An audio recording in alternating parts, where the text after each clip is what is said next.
Here's how you can allow access to photos on Android. So let me get started and show you how it works. If you are first time on this channel on Foxtecc, definitely become part of our community by subscribing and you're not going to miss anything important. Well, when you open up the settings app, you can find the privacy and security section. So it's called the security and privacy right there. You can tap on it and there you can manage things like the passcode and the security of your accounts, but there are also permissions below. So you can tap on a permissions manager and in there you will be able to manage which apps can access some of the different things about your phone. For example, the camera or microphone, right? But below we also have the photos and videos access.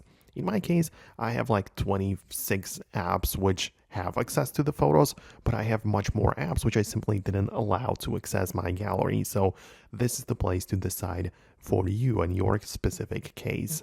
So when you click on this section, you get inside, you have a couple of, parts in here. So at first we have the allowed.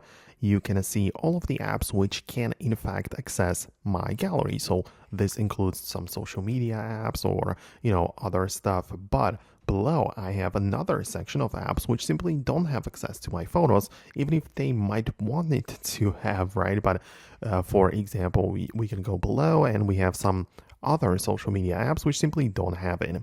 But the point is that you can click on any app and change it from not allowed to always allow and so on. So you have to kind of like set it up separately and individually for each application. So I hope it makes sense. I would really love to hear your feedback below in the comments. If you enjoyed the video and don't like typing, then just hit the thumbs up to let me know. And I'm gonna catch you later in the future uploads.